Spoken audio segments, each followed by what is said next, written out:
No vídeo anterior eu contei a primeira parte da história da Pequena Sereia. Então se você não assistiu, assiste lá porque essa é a segunda parte. As outras 5 irmãs da Pequena Sereia já haviam subido à superfície, completaram 15 anos e já estavam naquela de ir várias vezes lá para a superfície ver o mundo dos humanos, né? Já iam tantas vezes que já tinha ficado sem graça e elas nem comentavam mais. Agora, finalmente chegou a hora da Pequena Sereia subir até a superfície. Ela foi preparada pela avó para esse grande evento, tão esperado momento da Pequena Sereia realizar o sonho dela de conhecer o mundo dos humanos. Então a avó dela preparou ela, colocou várias conchas nela para que ela subisse bem bonita.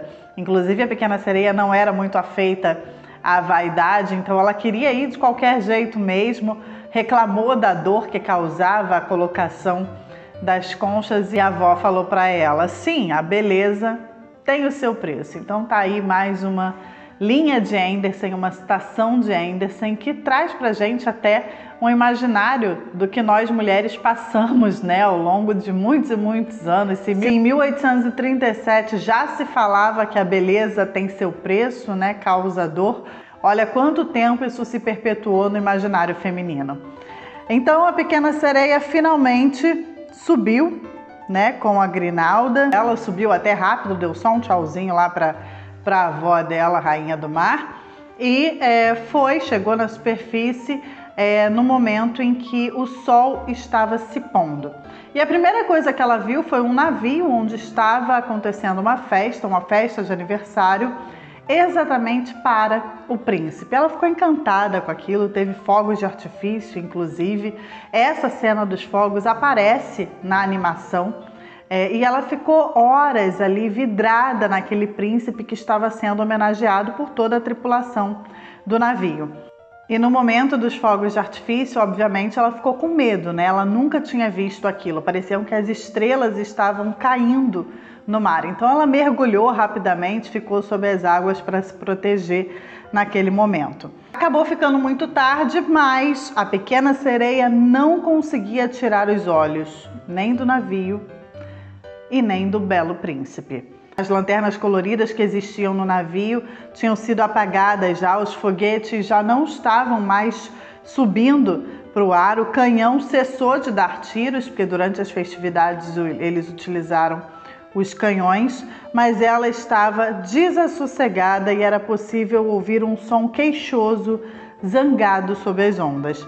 Mesmo assim, a Pequena Sereia continuou sobre a água, balançando-se para cima e para baixo para poder olhar a cabine. Tudo que ela queria era ficar ali, olhando o príncipe por horas e horas a fio. Só que uma tempestade começou a se armar e um naufrágio aconteceu. O barco começou a afundar e o príncipe acabou caindo nas águas. E aí, quando essa tempestade começou, a Pequena Sereia compreendeu que o navio estava em perigo. E ela mesma teve que ter cuidado com as vigas e com os pedaços de destroços à deriva. Em certos momentos ficava tão escuro que não conseguia ver nada, mas depois o clarão de um relâmpago iluminava todas as pessoas a bordo. Agora era cada um por si, ou seja, aquele clima de festa cessou, né, e cada um ficou tentando se salvar. Ela estava à procura do jovem príncipe e no momento mesmo em que o navio estava se partindo, viu-o desaparecer nas profundezas do mar. E aí por um instante ela pensou, né? Opa, ele agora está vindo para o meu mundo. Só que ao mesmo tempo que ela pensou isso, ela se lembrou que criaturas humanas não vivem debaixo d'água e que ele só chegaria ao palácio de seu pai lá nas profundezas do mar como um homem morto. E isso não adiantaria de nada para ela. Então ela começou a nadar entre as vigas e as pranchas que o mar arrastava, indiferente ao perigo de ser esmagada, como diz Andersen aqui, mergulhou profundamente e finalmente encontrou o jovem príncipe. Ele teria certamente se afogado se a Pequena Sereia não tivesse ido em seu socorro. Quando amanheceu, a tempestade cessara e não havia vestígio do navio, ou seja, ela ficou durante toda a noite com ele. O sol despontou da água, vermelha e candente, e pareceu devolver a cor às faces do príncipe, mas os olhos dele continuavam fechados. A sereia beijou-lhe a fronte, esse foi o primeiro contato que ela teve com ele afetuoso, e ajeitou-lhe para trás o cabelo molhado. Aos seus olhos ele parecia a estátua de mármore que tinha em seu jardinzinho. Beijou-o de novo e fez um pedido para que ele pudesse viver. Depois disso, ela foi para a terra firme, deixou o príncipe em um lugar que ele pudesse ser socorrido e amparado por outras pessoas. De longe, ela ficou espiando e viu que logo uma menina apareceu e ele acordou. Mas nesse momento em que ele acordou e outras pessoas estavam dando assistência, ela já não estava mais feliz porque ela sabia que ela teria que se despedir dele. Aqui mesmo diz, olha, mas não houve sorriso para ela, pois ele não tinha a mais pálida ideia de quem o salvara. Depois que o levaram para o grande prédio, a pequena sereia se sentiu tão infeliz que mergulhou de volta para o palácio do pai. A pequena sereia, então, que sempre foi muito silenciosa, nesse momento ela estava mais silenciosa que o de costume. Ela ficava o tempo todo lá no jardinzinho dela, os braços em torno da estátua de mármore, tão parecida com o príncipe, e aí começam os primeiros sinais de obsessão por esse homem. Não só obsessão, porque ela também ficou extremamente deprimida. Ela parou de cuidar das flores, ao ponto de que as flores cresceram tanto que a entrada de luz já não era possível. Essa é uma metáfora muito bonita que Anderson coloca para os sentimentos da pequena sereia no momento em que ela conhece quem ela julga ser o grande amor, né? E não o tem ao lado, então ela fica tão deprimida que não tem mais luz, fica tudo escuro, crescem os jardins, ela não tem ânimo e não tem mais vontade de fazer nada. Logo as irmãs dela ficaram sabendo o que tinha acontecido, né? Porque ela contou para uma e as outras acabaram sabendo, e as meninas resolveram ajudá-la e levaram a pequena sereia para perto da onde o príncipe ficava para que ela pudesse observar de longe.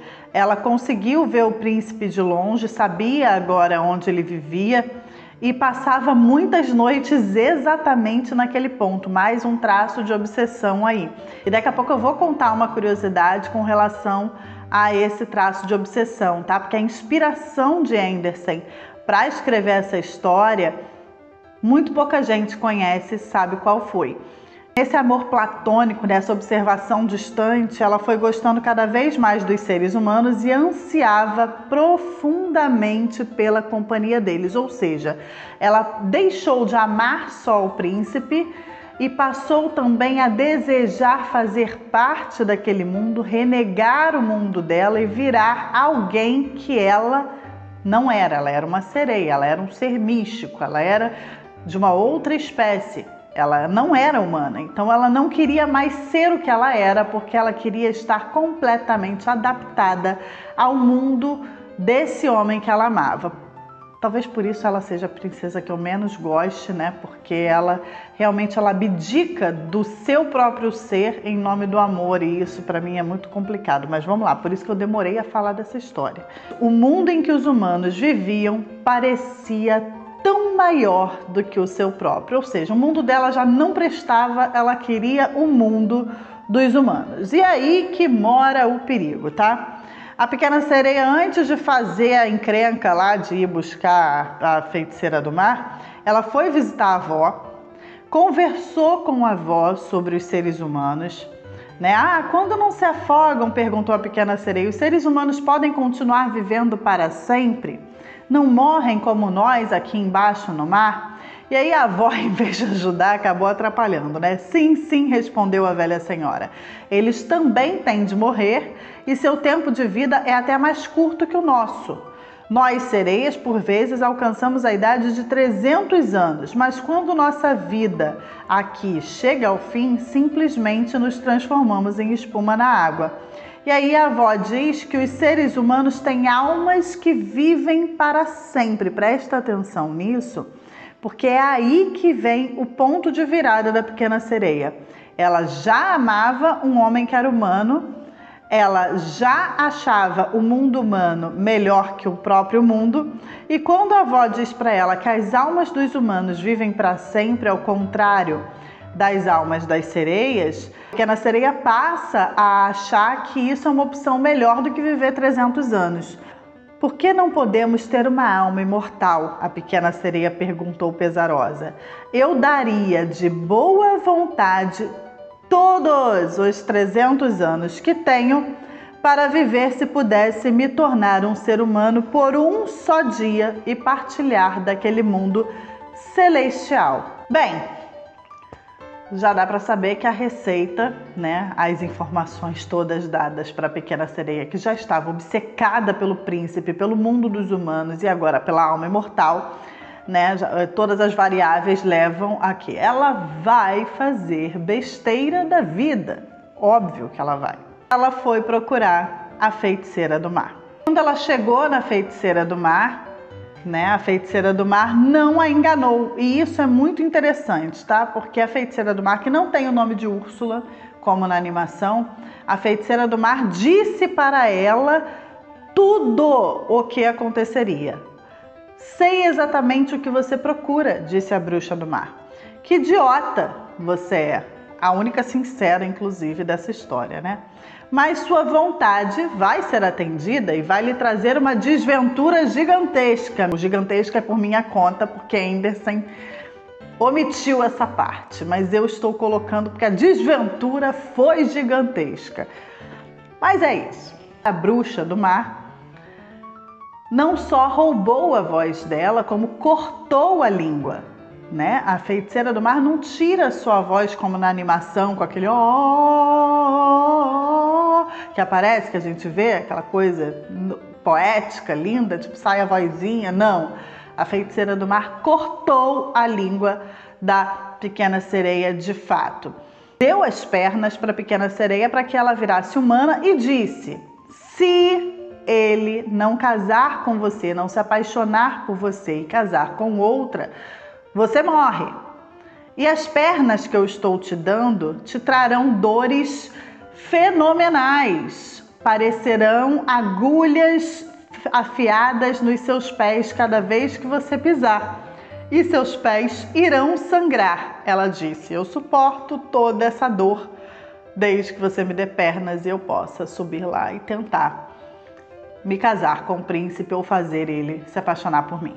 E aí agora que a gente chegou nessa etapa final, eu vou contar a curiosidade que eu disse para vocês que eu contaria, né? Segundo a pesquisadora Martine Mussi, a história da pequena sereia é inspirada em amores não correspondidos do escritor. Um deles, um amor homossexual que ele teve com um rapaz chamado Colin.